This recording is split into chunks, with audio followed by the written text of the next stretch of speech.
me? Great. That just been brought me up. You need anything else or wish for anything else? Tea, coffee? Okay, great. Yeah.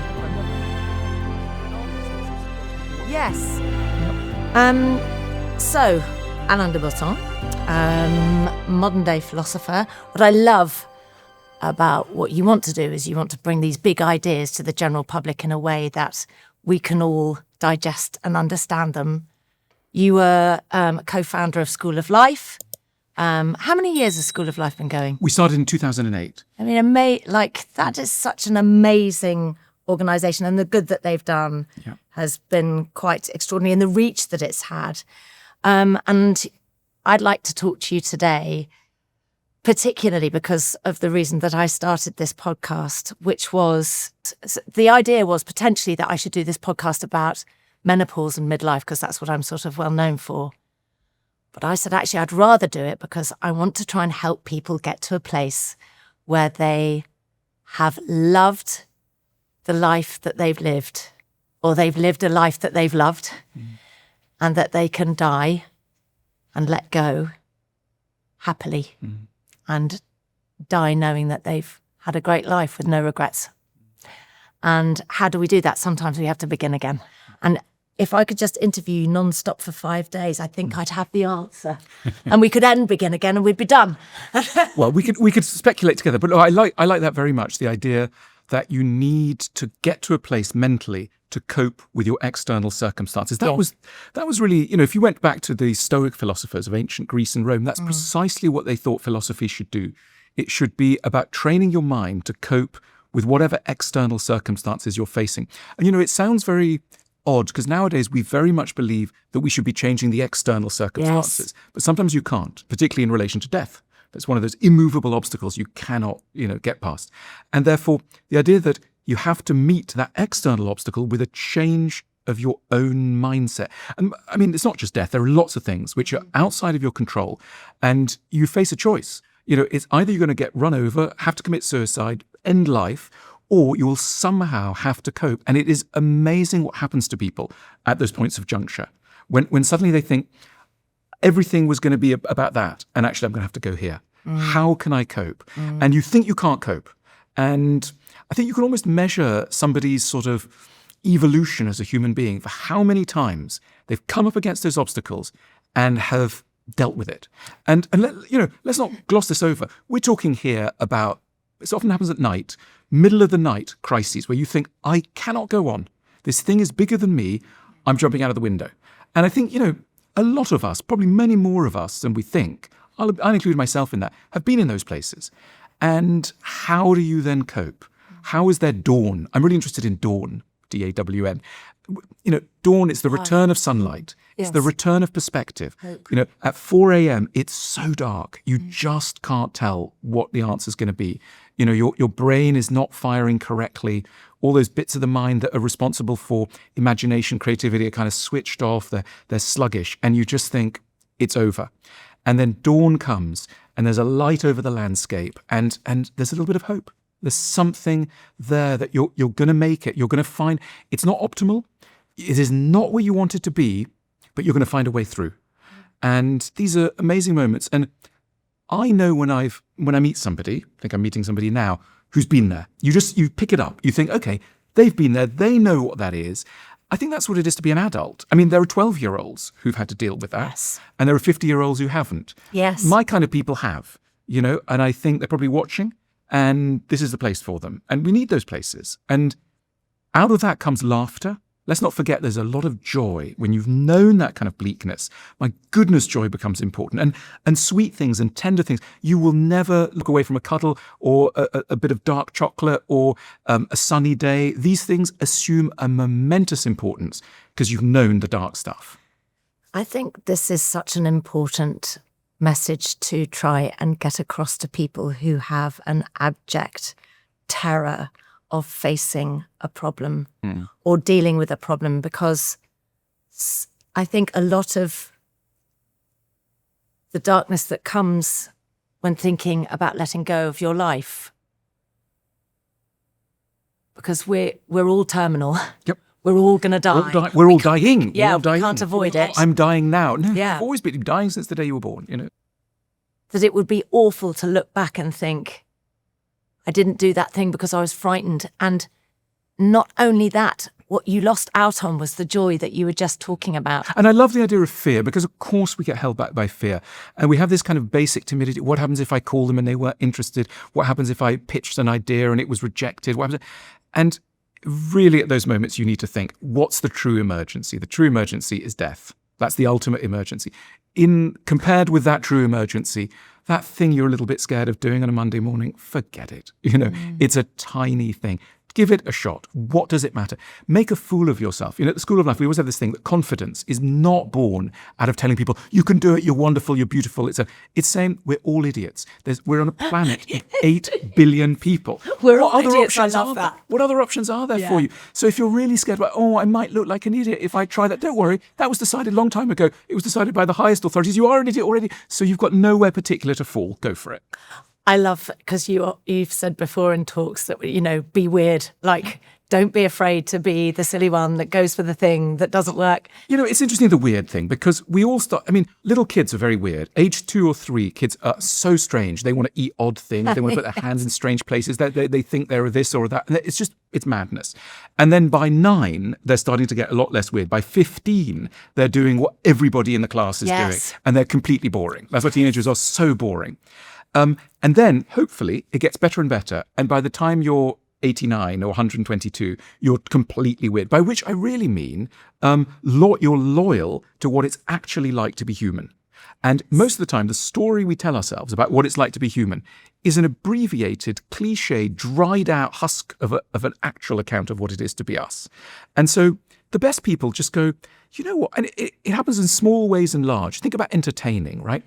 Someone who knows how to be a bit weird in entertaining knows that if you are trying to make somebody else feel comfortable, you've got to remember what it was like for you to be uncomfortable and for what made you comfortable. So don't give people food you wouldn't eat. Don't make them sit on chairs you don't want to eat. Don't make them do stuff you wouldn't want to do. Stay loyal to who you are and how strange you are. And yeah. I think a massive part of the journey to accepting death is finding out who you are. And you're just saying, you know, be who you are. But I think I got to like menopause and what I have been learning, and I'm still not there yet, of who am I really? Yeah. And I think part of that is, what do I want? What do I want? It's always been for my kids or providing for the family. And I feel like I'm on a bit of a journey of what do I want, which in turn will show me who I am. Yeah. But I would quite like to find out if you've got any practical tips for people who are maybe a bit younger than me, because I am quite old and I kind of wish I'd started this journey 20 years ago. Yeah. How can you start this journey? By the way, this is a big theme, saving people time. Because why on earth do these life lessons sink in so late on? Couldn't we just, we're trying to save people time. It's like, I took 20 years to learn this. Please don't take 20 years to learn this. Please, I'm all the time saying this to people, and I'm sure you are too. So, okay, so how do we learn look, childhood is a very difficult period. And I think we all need to understand that children are born into the world utterly dependent on those around them, the few people around them who are randomly chosen and who will be suffering from various distortions of their own minds. I mean, it's very rare that you are born into a sane family. Most of us are born into, it's a lopsided sort of proposition. So we had to understand that this is the way we're born. How long are we going to let that lopsided entry into the world determine our lives? Ideally, a minimal amount of time. What you need to do is to realize the nature of the lopsidedness, accept the lopsidedness, and start to correct it as early as possible. How do we find out what our lopsidedness is? Is it that we sit and ask ourselves questions, or? I mean, it depends in which area. Love and work, the two great areas of life. This is Freud said, happiness means getting love and work right. And most of us get love and work dramatically wrong. with things that are probably related to early childhood. Or, we pick up, what happens in childhood is that we don't only learn language and social skills, we learn a whole emotional vocabulary about who we are, how we function, what's expected of us, what it takes to be good, what it means to be a boy, a girl, gender, roles, etc. All of this is encoded in us unconsciously. And we need to understand the language we've learned in order to become self-aware and question, because bits of it are going to be balmy, really, really strange, really distorted. There will be an excessive focus on some areas and not on others. And ultimately, the goal of adulthood is to become your own arbiter of your own value and of your own mission and of your own joys, etc. It used to belong in other people. A child looks up at its parent and goes, who am I? What am I worth? And the answer comes back from the parent's face. And that answer is loaded with prejudice and bizarre stuff, right? And after a certain age, you think, that happened to me in the past. I can't let that continue. At some point, I've got to become... And by the way, we do this in love. I mean, in love, most of us spend a good portion of our lives thinking, I'm not complete until I meet somebody else who's able to mirror for me a good picture of who I am. I won't tolerate myself until someone else can say, you're okay. And until then, I'm not okay. Can I quickly ask you something about that? So, because I think what you're saying is, I want to find somebody where I like myself. Okay, so you're showing me a version of I become a nice person when I'm with you.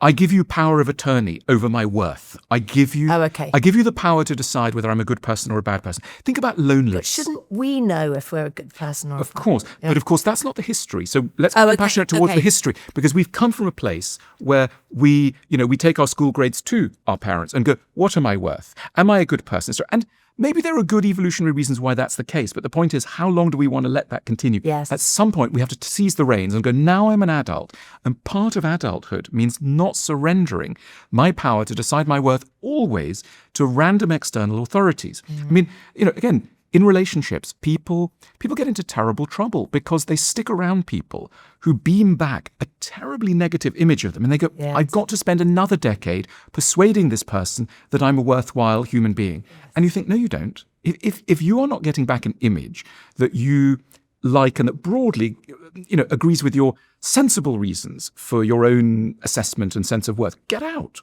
Don't be around such a situation. We do so much of giving up to others something that should be self-generated, and we get into terrible trouble because of that. Something that I'm really interested in, which kind of plays into what you're talking about. I mean, we've kind of touched on a bit that life is suffering, this idea that we've all got to try and be happy all the time. It's inachievable, it's untenable, and it's not realistic. And I do worry about people trying to achieve something that they're never going to be able to achieve, because life is difficult. And getting through those difficult times, a bit like going through a crisis or doing something you're frightened of, means that when you get through it, you're like, yes, I got through it. Yeah. But also I feel like, do you know what? I've completely lost my train of thought. No. Alan. Yeah. Give me 2 minutes, because I'm actually going to come back to it. We were just talking... What were we just talking about? Well, it's about whether you allow somebody else to determine what your worth is. We're about sort of childhood and the way that children will sort of look to their parents or those around them to decide whether they're a good person or a bad person. Yes. And so I think basically what I was saying was that as we get to the point where we start believing ourselves, there is like a time in your life where you have to cleanse your life of people that are toxic. I've remembered it. Oh my God, thank you so much. That was like doing the best poo ever. I love you. And this has never happened to me before, but can I just say something? Yeah. Thank you for being patient and letting me find it. No, it makes me feel emotional. I'm so grateful to you. Anyway, I feel fucking great. So what I hear about quite often is people that can't take responsibility for themselves. And I'm really interested because I've had some experience of addiction and treatment centres. I didn't personally go into treatment centre. I went to a fellowship, but it is said in a treatment centre that an addict that is stuck in victim mode is almost impossible to treat because they can't recover because they don't believe that they can help themselves. They've lost power. Yeah. What creates, are we born victims or do we become victims? And if someone is in victim mode, they often don't want to get out because it's easier. But how can we help a victim? Yeah. Do we have to just leave them be? What do we do? I mean, look, I'm inclined to be quite generous towards that word victim. You know, people go, oh, that person feels, victimized, etc. And I want to start by going, let's not put them. Let's not label them. Let's not label them. Let's not treat them as bad people, etc. I think all of us. I mean, what do we mean by victimhood? Let's say I go outside and it's the third time I've left the house, and every time I leave the house, it looks sunny. But then every time I've spent 5 minutes walking down the road, it starts to rain and I get completely drenched and I've forgotten my umbrella. By the third time this happens, I start to feel the world's getting at me, right? I feel like I'm being victimized by the weather, right? Or I go into a restaurant and I say, can I have a nice table? And they go, yeah, over there. And you realize the table's wobbly and there's a strange smell and they've given you the worst table. And you think, I'm being victimized in the pizza restaurant or whatever it is. So it's quite possible to feel that you're being got at by the world. Often it has to do with a deep sense that you're unworthy and that you're not a good person. The more you feel, I'm not good, I'm unaware, there's something wrong with me, the more you'll constantly be reading insult everywhere. Everyone's laughing at me. People are getting at me, etc. So again, huge compassion. This comes from not really having been seen, loved, honored, etc. And then you make it worse for yourself because you're permanently seeing yourself as a fitting, plausible candidate for victimization, and then you feel victimized by things that go wrong. The tube train left the station in order to hurt me. My date didn't show up because they loathe me. So everything is connected up with something wrong with you. And of course, what we really realize is that the world's much more random. The weather wasn't interested in you. The tube is not trying to humiliate you. The date that was late, they had some problem with their own family, whatever it is. There's often a lot more going on than the victimized person feels. And so that's why, by the way, it's really useful to get out on a starry night and look at the stars, because suddenly you're aware of the vastness in which we all live. And you think, you know what? It's not all about me. And that's a beautiful thought, because normally we think it's not all about me and that's a bad thing. It should be more about me. And then sometimes you look at something vast, like the ocean, like the stars, and you think, thank goodness that I'm not the center of this show. This show's been going on a lot longer. It's a lot bigger. I am a grain of sand. Thank God. And so that's a sort of anti-victimization strategy, to realize that, it started long before you. It'll go on long after you. It's not about you. And thank God it's not about you. But partly the response is to think the universe is not being run by you. This is Do you think victims know that they're victims? Or they're living in victimhood? It's that things are getting worse and worse for them and that they want to change it? Or I think it's really about an abdication of power. Yes. You see, I think what it really means is everybody else is doing something to me. And I think, the ultimate anti-victimization strategy is to think, you can't control everything, but there are some things you can control, and you can control this, your mind. You can. You've got power, executive power over many of your thoughts. So, what does it really mean that you got rained on, that the tube got delayed, that somebody left you, etc.? What do these things mean? You can't change the event. You can change what the event means. This is the foundational insight of this sort of personal philosophy. You can't change the world always, but you can change your attitude to the world. And therein lies freedom, because you can do stuff with your mind, largely to do with detaching yourself from a view that you are the cause of everything that occurs to you. And determining, as it were, look, I'm a writer. I spent a lot of time in my early career wondering. So I would spend hours in a room writing paragraphs, assembling them into books, and then thinking, oh, I like this. I wonder what everybody else will think. And putting these books out into the world.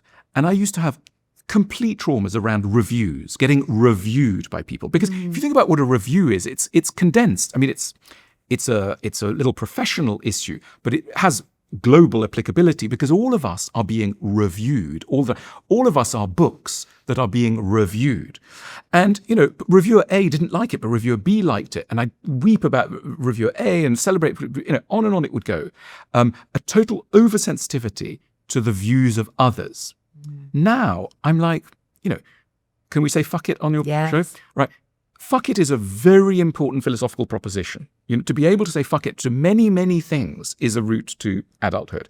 And at some point you have to think, fuck it.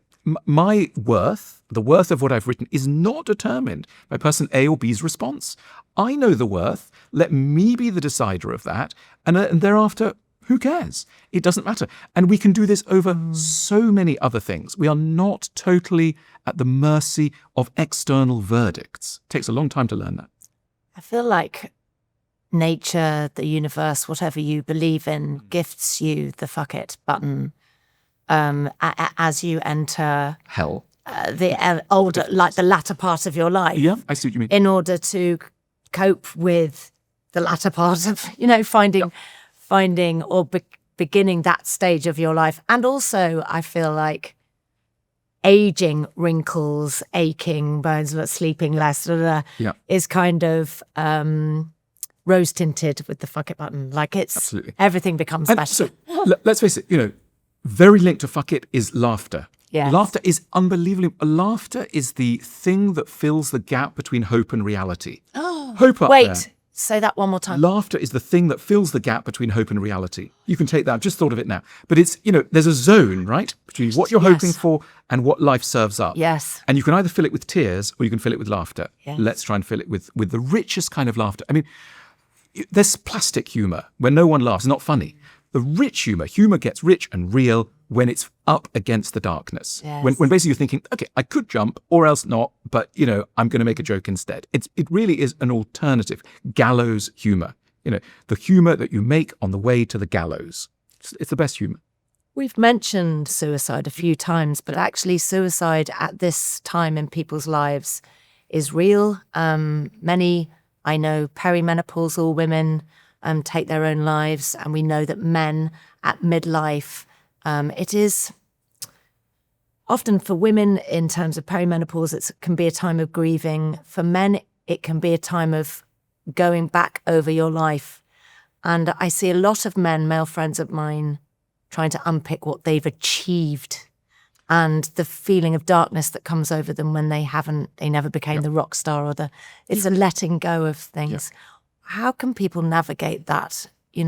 We've talked about it in quite a light way, but obviously this is a huge issue. And I think, I know there's a huge sensitivity to suicide and that the normalization of themes of suicide are often taken to invite people to commit suicide.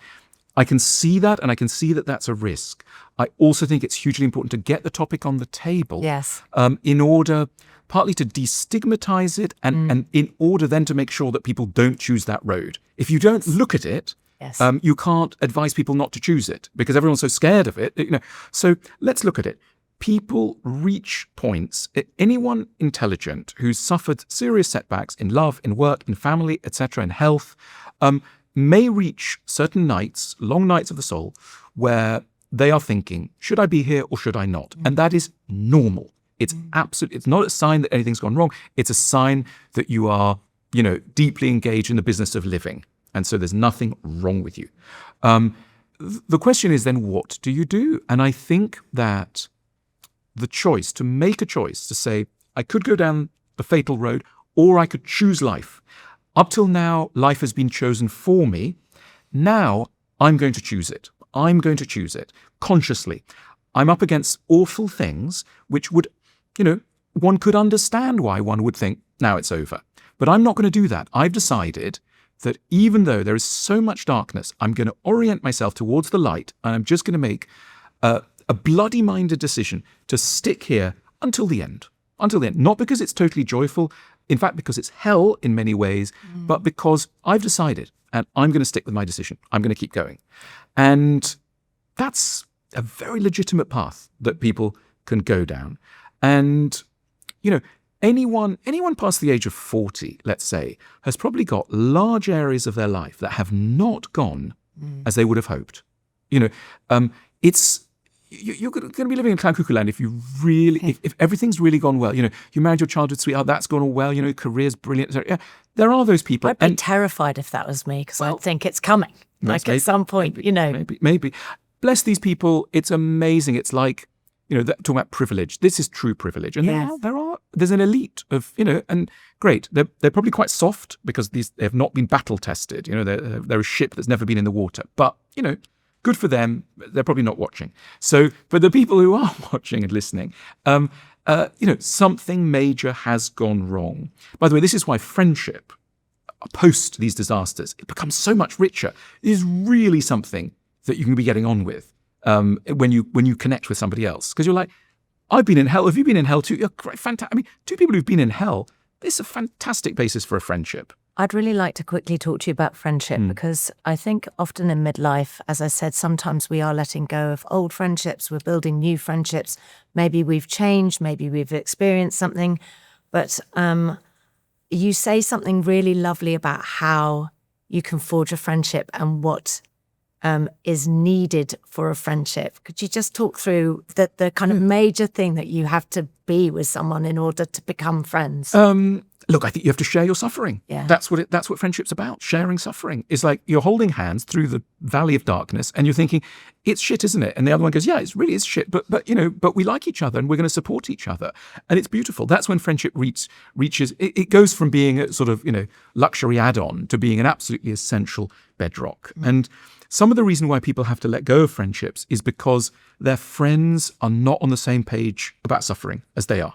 They are refusing to acknowledge their own suffering. They don't want to talk about the other person's suffering. They are blocked in some way emotionally. I mean, I've got a friend who I've known since university. Bless him. He's a lovely person. He is refusing to go into his own suffering.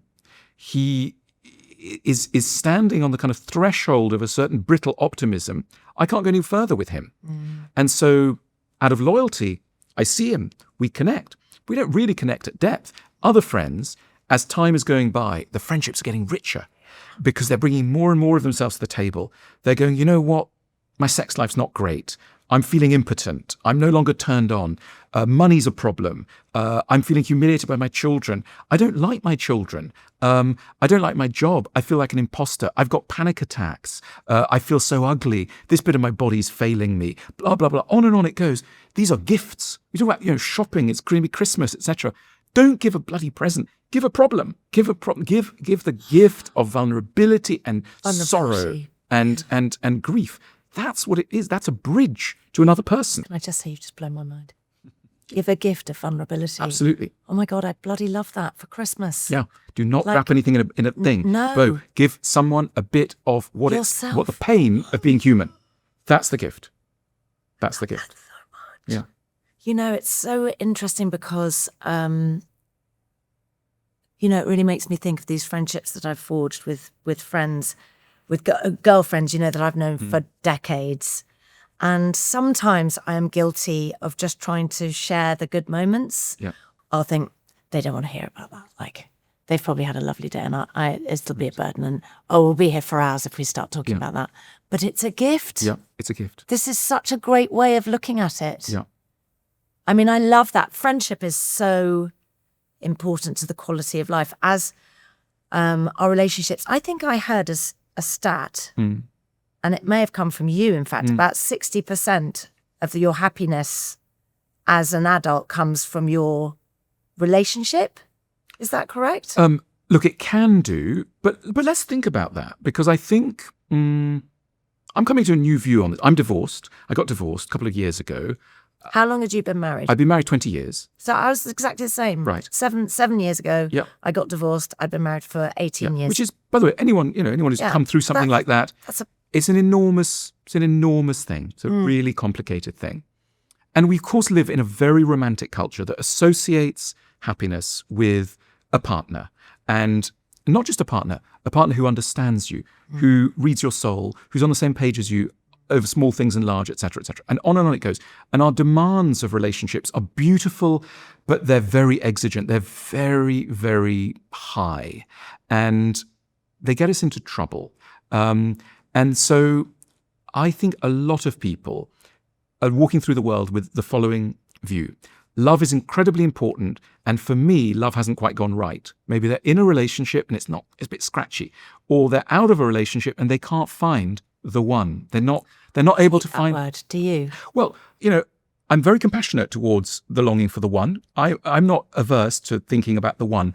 The question is just, what do we want that one to be? What are our criteria for the one? What's really important? And what's important to you? well, for me, it is connection, the capacity to connect. The enemy of love is loneliness. The opposite of love is loneliness. So what we're really saying is, what stops people feeling lonely? So it is possible to be in a marriage and be lonely. Totally, of course. And to be in company and to be lonely. So, but I'd also want to say, I just want to add in a little stoic, remember my analogy about being a book and wanting to be read by someone and not knowing what your worth is until there is a reader of you who reads you exactly how you want to be read. Otherwise, you panic. I think, people who are in the dating world or looking for a partner or maybe exiting a relationship, etc., there can be that feeling of, I need somebody who gets me totally. Otherwise, I don't exist. Otherwise, I can't be until someone sees me absolutely. I get that. It's a very difficult position to walk through the world with, to want to be understood absolutely. I think it's best to start like this. My advice to myself and people out there is to say, I understand myself well. I'm committed to understanding myself. I'm the ultimate judge of my own worth. If somebody else comes along and wants to join in that project, read a few lines of the page of me, fine, that's great. If they don't get it or it's not for them, that doesn't have to be the end of me. That's not an absolute tragedy. Because, I have a lot of friends who are on the dating scene. I've been on the dating scene. And what happens is people come back from dates and they are devastated. They're like, that date went wrong. That person did not promise to be the one who could read me, who could understand. And you want to, again, add a little bit of Stoic philosophy here and say, your worth is not, don't surrender the whole of you to an outside arbiter. So, to come back to the theme of love, of course love is important. Of course, a companion who sees you, who understands you, who can interpret you, etc. Beautiful. I've written tons about this. It's fantastic. But it's also important to recognize that life can be led outside of that we are not totally at the mercy of another person. It's to surrender too much power, to give somebody else total control over your sense of worth. And I think there are those who are cheerfully single and those who are catastrophically single, you might say. The cheerfully single think, I might meet somebody, be great if I did. They would really add to my life, be lovely. They might come in 1 year, 2 years, 5 years, 25 years, or never. I can bear it. I can bear it because my life can be bearable. And then there are the catastrophically single who remember the day that their last relationship ended. It was the 12th of February at 1903. Yeah. And it's engraved on their heart. And since then, the only thing they're doing is trying to find that other person. And if they don't find the other person, their life is on hold. It has no meaning. And we want to take these people, and I know those people because they have been a part of me, and say, you're giving up too much control here. That something is going wrong here. You can't give other people that much power. I also kind of thinking about friends of mine that go on dates and they get the ick about something and you think that's such a nondescript, yes, funny thing to get the ick about, or the old red flag about something and you think, I'm not sure that is necessarily a red flag. That might just be a misgiving. Yeah.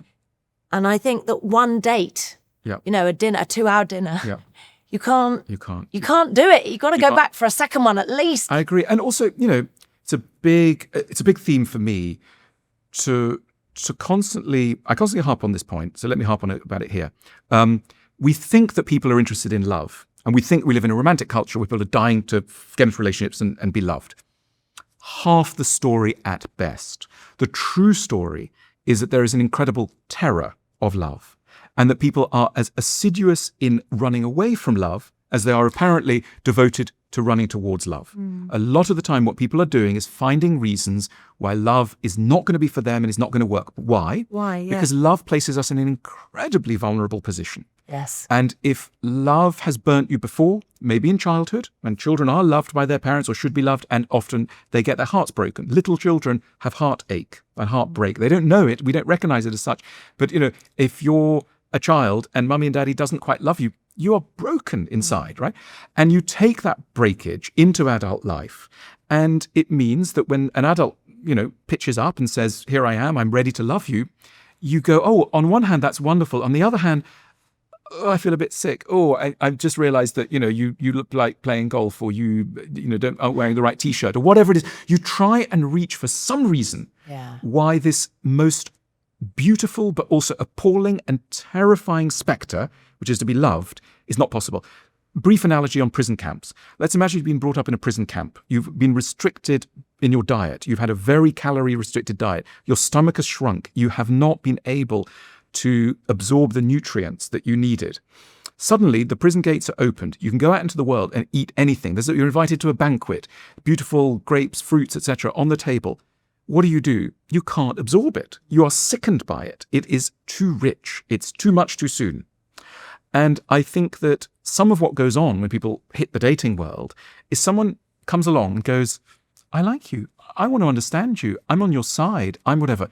And it's both beautiful, and you want to scream with horror because you think this is the most unfamiliar, strange, and appallingly terrifying thing that's ever happened to me. And I think dating would become easier, or love would become easier, if we were able to admit how frightening love and tenderness actually are when we're confronted with them. So everybody moans, oh, it's so difficult to find love, etc. Count your blessings sometimes that you haven't found the love you say you like, because your lovelessness may be protecting you from a vulnerability and a terror of vulnerability that you are not on top of yet. That's what I would say to people. You are never too old to learn something new. I used to be so terrified of tech, but I started using Adobe Express, which is the quick and easy create anything app. And it's one of our sponsors too. And I use it to tell my story my way. It's about impact. Davina, Yes. did you mean to export this poster of Michael to such a large size?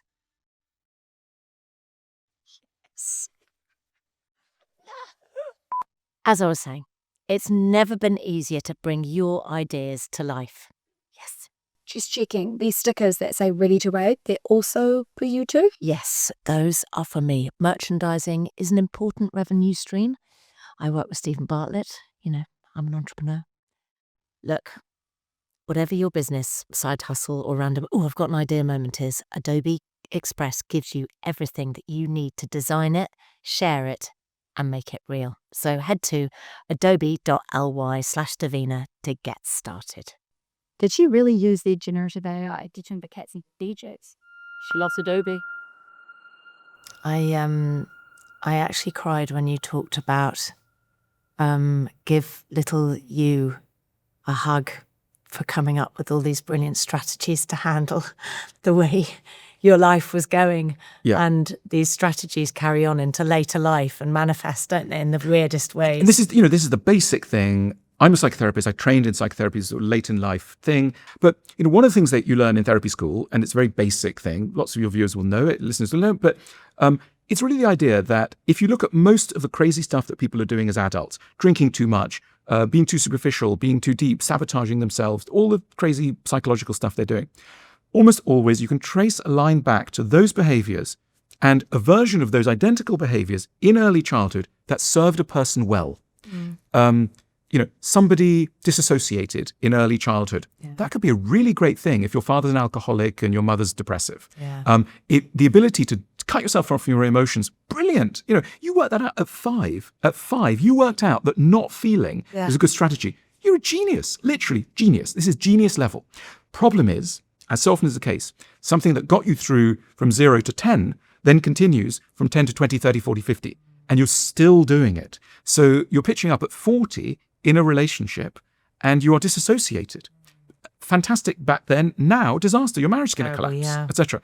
And so it's really, really important question to ask yourself is, what's the stuff you're doing now that you probably recognize as a bit destructive? Rather than lashing yourself and thinking I'm a bad person, have a lot of compassion and think, probably this was a genius move on the part of the younger you. What was that? Let's say you're scared all the time. You're not an idiot. You're not a sissy. Why are you scared all the time? Maybe because being scared all the time was really clever if you were in an environment where fear was an early warning system for something seriously dangerous. So if you were terrified all the time, well, that's probably because there was something there that was very scary. Let's imagine you're a bit superficial and plastic, and you constantly crack jokes, and you can't go deep, and you're sort of optimistic in a plastic way. And people go, well, why are you like this? You can't, everyone, you're getting feedback from people that you're a bit fake. And all right, rather than go, oh my God, there's something wrong with me, I'm thinking, how did I get to be that way?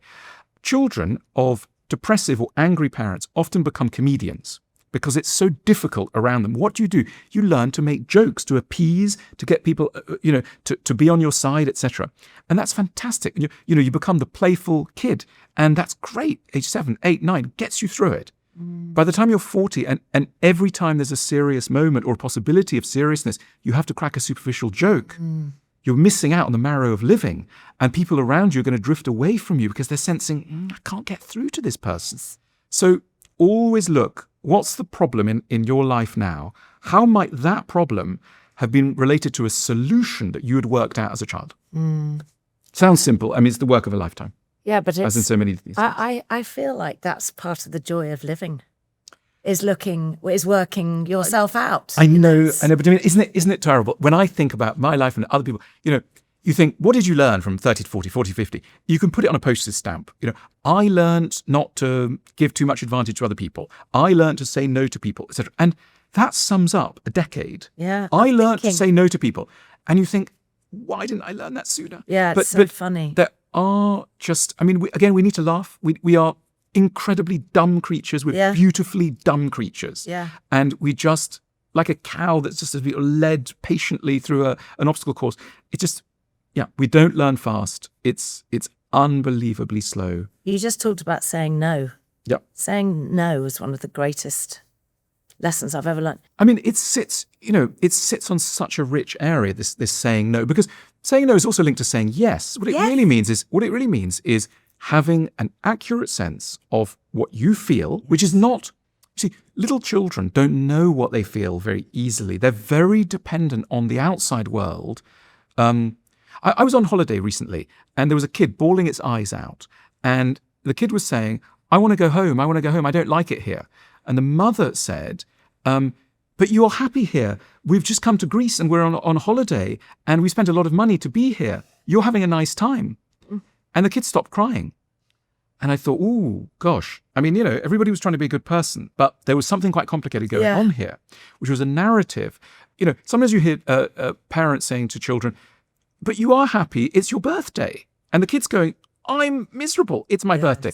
And the ability to unspool that learning from childhood and to go, okay, all sorts of layers have been added onto me about what I like, about who I am, about what I want, etc. And that's someone else's stuff. There's somebody else's stuff. And you go,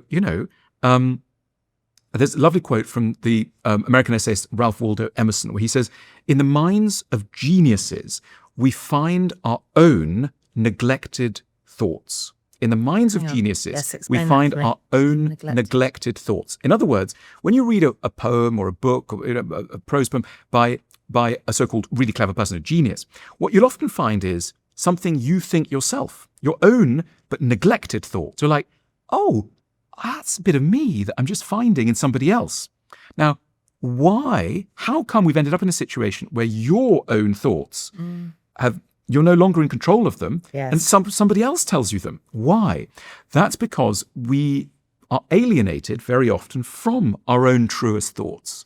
We're not aware of what we really want, what we really feel, what really brings us joy, what we really, and then we're reliant. What I'm trying to do now in my life. Right. So we're then reliant on other people, clever other people, to come along and say, I'm going to help you. But we should be, this is the work of the later part of life. Well, it's the work of all life, but it's the work particularly of the second part of life, I think, to get a more accurate hold on the actual nature of your thoughts and feelings. I mean, that is basically, who are you? Yep. Who am I? Yep. This is my big question. Yep. And who am I, by the way? Let's be really sympathetic. When you go to a restaurant and you look at a menu and you think, what do I want to eat? Now, in some moods, you think, oh, I know, obviously it's the spinach and the this, whatever, and you just know. Sometimes you think, I'm not sure. I'm looking at these words and I can't get a reading of what my appetite is in relation to this list of options. That's much more accurate to what most of us feel in relation to many of the big questions of life. Yes. When people go, what do you want to do with your life? You're like, not getting any, I'm not sure. So what do you need to do? One of the things you need to do is to become a more accurate reader of your deeper self. And the deeper self is shy. The deeper self doesn't shout, I want to be an accountant, or I want to marry this person. It's confused. And what we need to do is to be a bit more like archaeologists who are passing over the ground with a metal detector. And every now and then, the metal detector lets out a faint, very faint beep. Like, oh, tiny beep here. And then you go over there and oh, little beep here.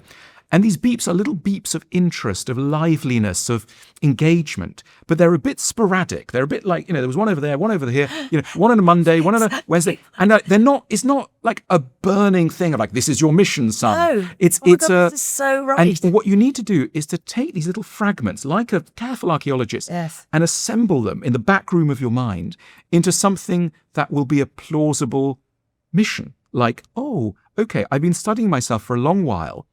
And now I'm getting a sense that from all these bits that I see, maybe my next career move should be that.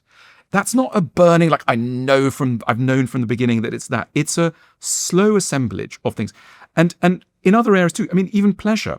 Think of holidays are fascinating because holidays, I wrote a book called The Art of Travel, which is all about how people go on holiday and travel. And one of the fascinating things is that travel's one of the main things that we do for fun and for pleasure. And boy, oh boy, do we get it wrong in fascinating ways because it's really difficult to know what it, you've got 2 weeks, you've got 10 days of holiday, you've got a bit of money. And it's so that time is so valuable. So valuable. And also you're bombarded with suggestions from other people. And very rarely do we sit down with ourselves enough and go, okay, it's your time. What do you really want to do with it? If you could really, do you really want to go skiing? Do you want to go down a slope? And you might think, not really. And if you've properly followed your interests, again, I love a weird person. And you know those people who stand by the edge of runways, plane spotters, and they're in anoraks, right? And take what it means. I love an aeroplane. And I have actually stood at the end of a runway and looked at things, not as assiduously as I should, but and it's good to have children because you can blame it on them. But I loved it, right? And it's quite odd to think what I really like doing is not going to the Tate or the Tate Modern or the National Gallery or any of these elite institutions. I want to go to Heathrow and I want to see an Airbus A380 before it touches down when it's about 20 meters from the earth and just hearing that roar. That's what I like, right? Or, I'm interested in electricity substations. That's what I do. Not me. That's not mine. But, I could have, and you learn to become a fetishist, if I can use a word. Fetish is the word that we give to slightly weird sexual interests that are a bit sort of odd.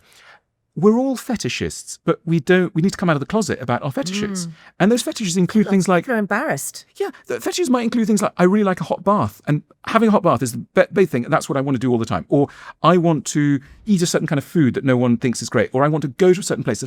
Be as weird as you actually are. Yes. That's surely, talk about gifting. That's a gift you can give yourself to be as odd as you are.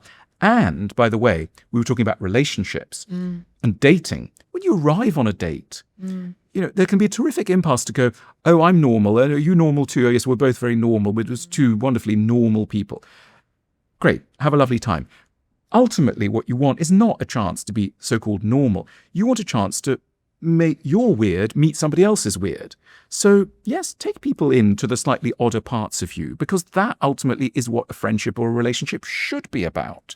And if you stay on the threshold of normality always, you'll never get anywhere. It's exhausting if you are a bit weird to try and kind of contain that for too long. And it's so tiring. And the thing is, we're all weird, which is why little children are so interesting, because they're not interested in being normal. And that's why every little child is a fascinating... I mean, there's no boring little child, but there's a lot of boring adults. A lot.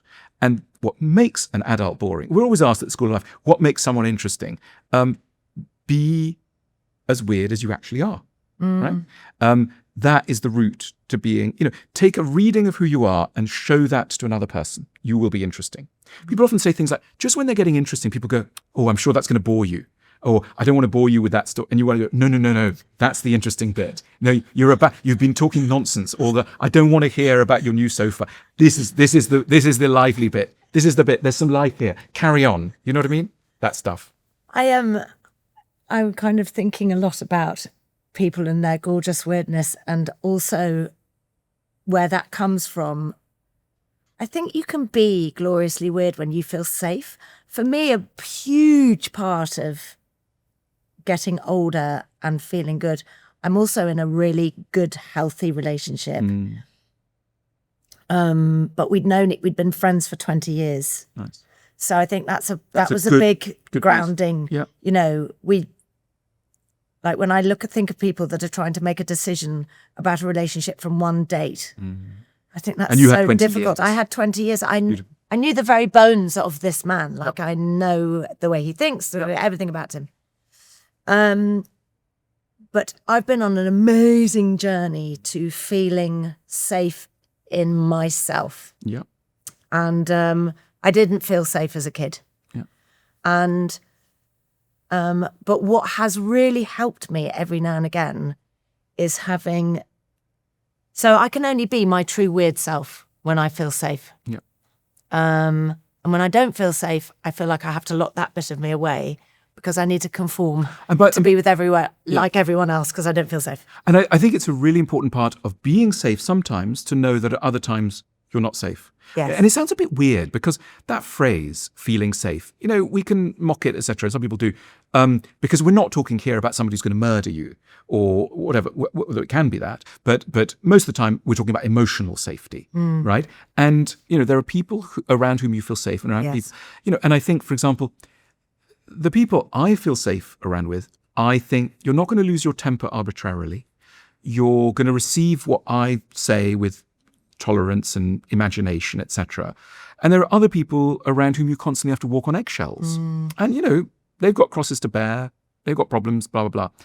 It's challenging to be around someone that you constantly feel, if I put my foot here, there may be an explosion here. That's quite taxing. A good bit of advice for people. Try not to be that person. Try not to be the person who is so reactive that anything that somebody else says to you, well-meaning thing, is going to lead to an explosion. And I think, that our best friends are always people that we think, I'm going to be able to say more or less anything to them, and they'll be able to meet me with it. They're not going to be alarmed. They're just going to meet it. And that, again, feels so safe, so wonderful. We're going to give these people a medal. I mean, I think with a best friend, I always feel that I can be 100% honest. Yeah. So I can tell them something. Yeah. How many best friends do you have? One. Yeah, I've got two. Yeah. And it's important to remember. I mean, hundreds of people. I know hundreds of people. My partner, I would probably say, is a best friend, but I think that they're also a partner, and that's quite a heavy load. We're giving them a different load. Quite a heavy load to carry, best friend and partner. And by the way, I do think there should be a National Best Friend Day. I agree. And because if I think of my two best friends, they've got me through hell. Yeah. And, they know who they are, and they need medals. And they really do. They do need medals. I owe them my life. And I think that some people do not have those people, and that's an emergency for them, and I want to help them. Let's go out and find that best friend for them. Also, people feel guilty that they don't have many best friends. And that's why it's important that you say, I have one best friend. You, Davina, who's, yes. If you have only one best friend, that's good. That's really nice to hear for people, because that's a sign that normalizes in a really useful way the fact that these people don't grow on trees and you don't have hundreds of them. That's fine. That's fine. You have one partner and one best friend. It's fine.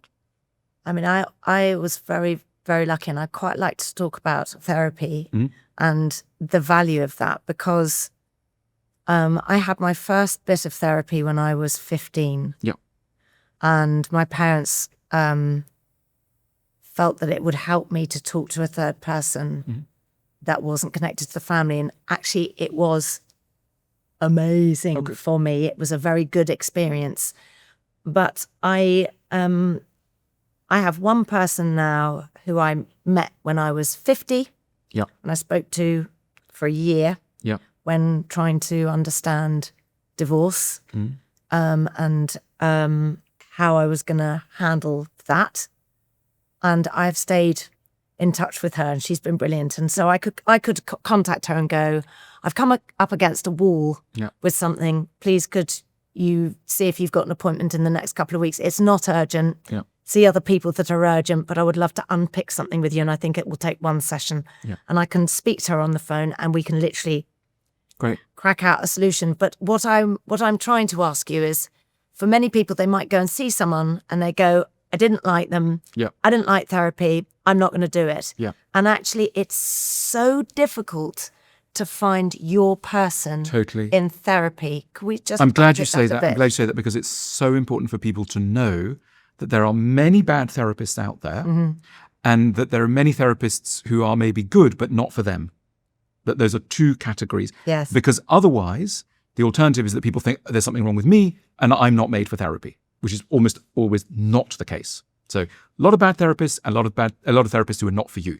So keep that in mind. Shop around in the same way that you wouldn't marry the first person you date. So you should not ever feel, because sometimes therapists are a bit wily. They go, at the end of the first session, so when are we meeting again? Rather than what they should say is why don't you go away, think about it, see how you feel, and whether you want to come back. Maybe you don't. Lots of other people, and I quite understand if you should not be inducted into immediately following one kind of therapist. It's a very personal kind of relationship. It's got to fit. I've had several therapists who did not work for me, and some who did. And that's absolutely the way it should be, can be, must be. But at its best, why do we need a therapist? Therapists are trained to be with you through your own exploration of your mind. They're following you on your journey into your own mind and giving you a little bit of assistance. Some of that assistance means sometimes being really quiet, not saying anything. Sometimes it means being encouraging. Sometimes it means laughing because you said something funny. Sometimes it means not laughing because even though you said something that sounded maybe like it was a joke, actually it hides a lot of pain. And maybe it's quite useful at that point for the therapist to go, oh, I wonder how come that feels quite sad to me, etc. So they're doing a very subtle bit of footwork around your own gentle exploration of your mind. Also, it provides a concentrated, normally 50-minute session during the week when it's about you and your mind, and you can cement declarations, moves a little bit more easily in the presence of a witness. You go, I've had enough of X, and being heard to have had enough of X, or I want more Y. That can really help you to cement change. That's so true. Saying something out loud in the presence of somebody else gives it weight. Absolutely. Because we are social. Love that. Yeah, we are social creatures, and I think that being witnessed for our desires to evolve is really important. It's odd, it shouldn't be that way, but somehow it is, and so let's just work with that. One of the things that I love about you is the way you're always getting me to think, and we talk a lot about looking at yourself, looking at that we've talked earlier about finding the tiny, weeny little thing down here and how do you feel, and collating them. But you can only find those bits of yourself if you listen and are aware. Yeah. And we can't do that at the moment, I feel. So many people are like, but I can't do that. I keep listening.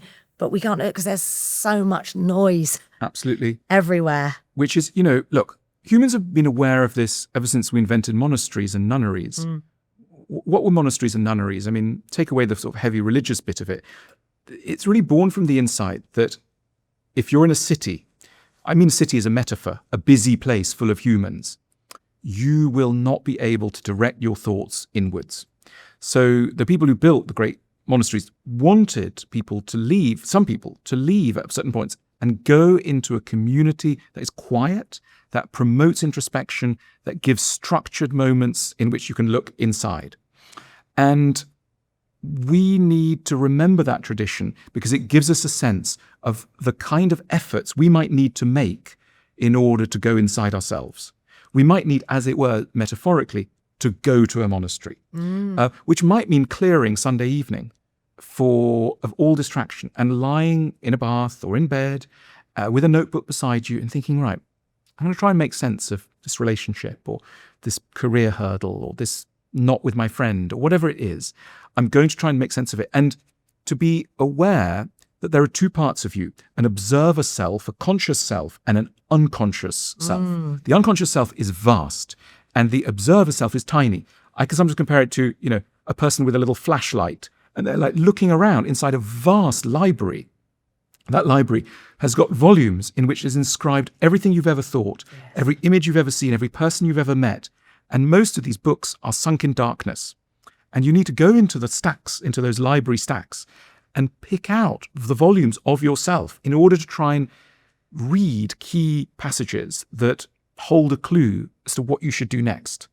And that takes time. We can't do that if we're always busy. Let's also remember that the reason why we don't do this is not because we're lazy, but because we're scared. Yes, fear. It's fear. It's not laziness. It's not laziness. We are addicted to our phones, etc., to scrolling, because we are afraid of what we might need to confront. You see, imagine if I had to go inside myself and realize that I'd messed up my last relationship, that I felt really guilty about someone, that there was someone I wanted to contact, but I was afraid of contacting them, that there was some massive regret around my career. So no wonder we get terrified. We don't want to do that work of thinking, but the price you're going to pay for not acknowledging that pain is massive. It's going to mess up the future. It really is. So, gird yourself to undergo that pain in the name of a more clear and sort of authentic future.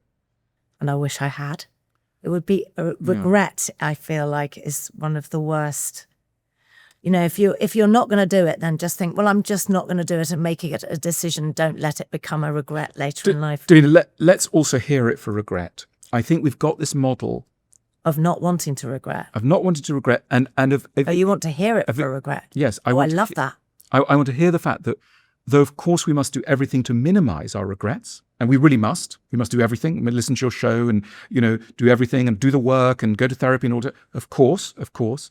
But once we've done everything we can, and it may not be very much because depending on where our circumstances, but once we've done everything we can, we have to accept that to have regrets is human. We would not be properly human if we reached our deathbeds without regrets. Of course you've got regrets. And that's not some weird anomaly and a sign of failure. It's a sign of imagination. Regret occupies that zone between what you've done and what could be possible. And of course, there will be so many things that could have been possible that you will not have done. There will be people you never spoke to. There will be places you didn't go to. There will be moves you didn't make. There will be thoughts you didn't have. Of course. And you have to be, it's not just being kind on yourself. You've got to be realistic. This is what it is to be a human being. So don't miss the fundamental nature of being human. It's like saying, people who say, I'm not jealous. I'm not jealous of anyone. You want to go, hang on. Either you're seriously out of touch with your feelings, which is normally the case, or you're in heavy denial, which is normally the case. So a bit of both. But of course you're envious. We're all envious. How bizarre you would be to look upon the rich good fortune of others and not feel it, of course. Envy is such an interesting one because it is seen as the greatest sin of all, isn't it? It's like, it's a kind of toxic evil trait that you could possibly be envious of somebody else. And I think it's quite interesting that because everybody feels it. And also you wouldn't be, the old should envy the young, they should also pity the young, and vice versa. The rich envy the poor envy the, there's envy across all barriers. Yes. Parents envy their children. Of course they do. They actually, and we're like, oh, no, that doesn't exist. Of course it exists. To envy is merely to recognize something good, the existence of something good. It could be in an unexpected place, but it's to acknowledge honestly that you have spotted something good that you don't have.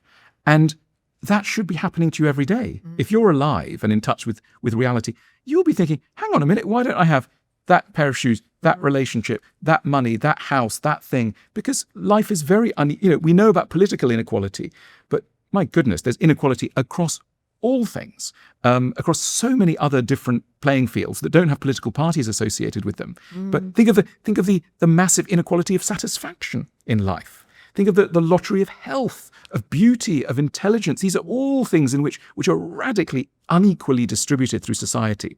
And we've got this thing called politics, which aims to look at financial inequality. Fine, that's fine. We lots of struggles over that financial bit.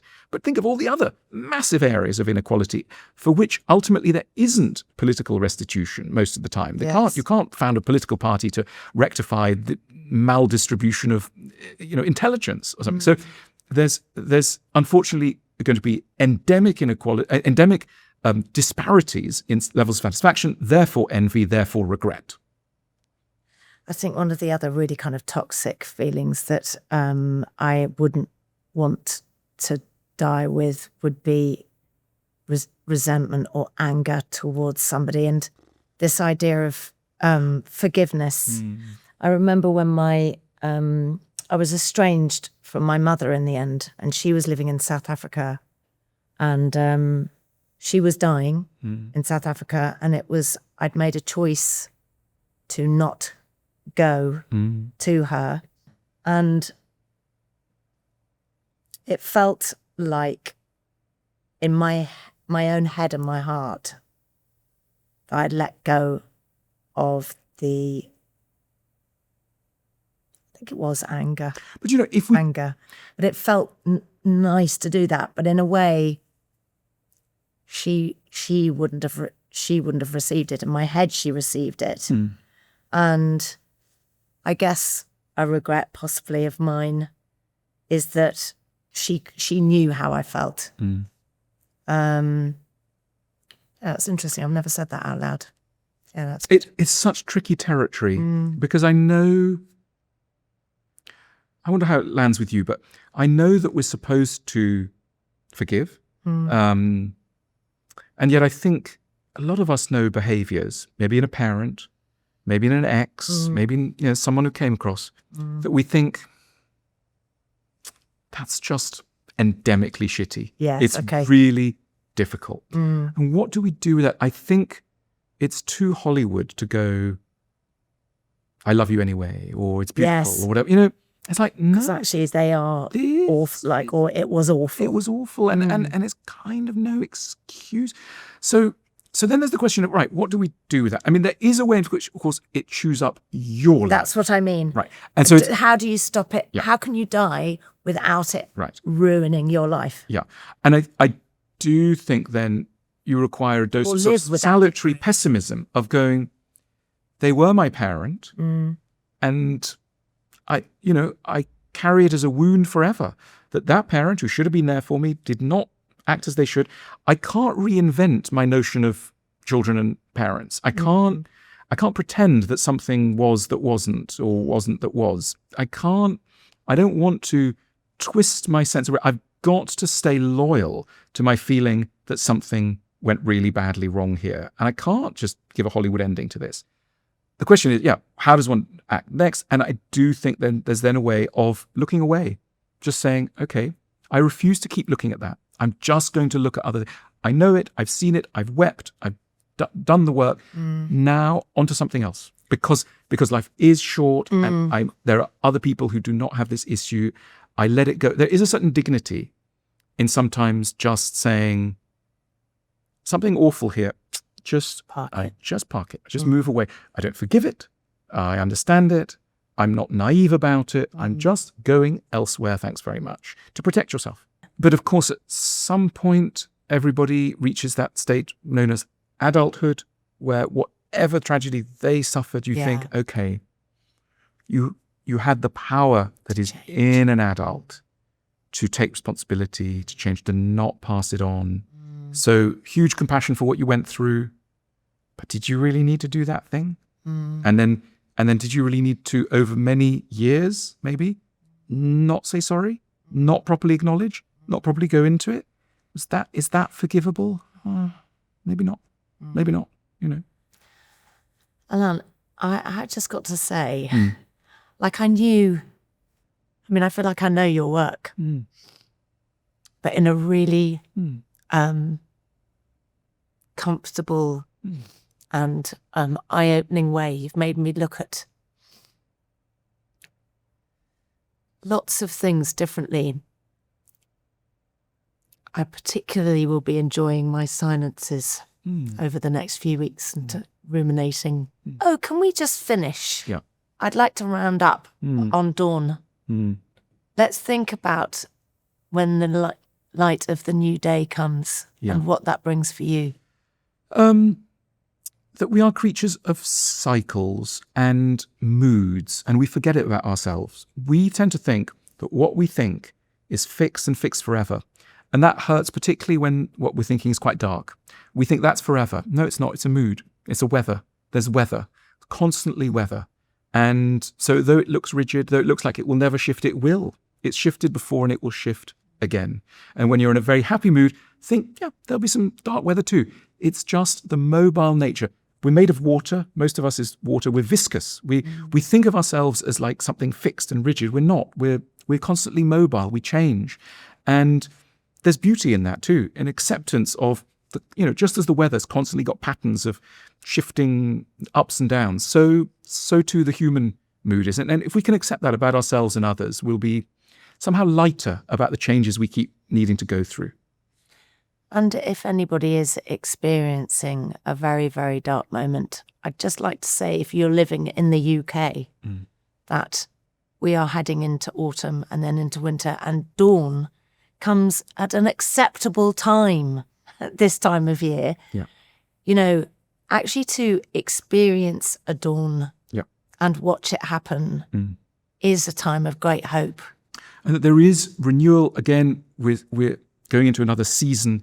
So the seasonal nature of existence is something we need to, there's a giant metaphor in the idea that there is summer, autumn, winter, and then spring, that there is a springtime. Every day there is a springtime. We're constantly experiencing springs, we're constantly experiencing autumns. And I think one of the things about despair is a sense of stasis, like we're fixed now. What is will always be. And I think anyone who's in that mood, just think, there will be a new mood. You don't even know what it will be like. You don't know. The thing about despair is it's based on an assumption that you know what's coming. And you don't. You actually don't. For better and for worse, you do not know what's coming. And you don't know how you're going to feel.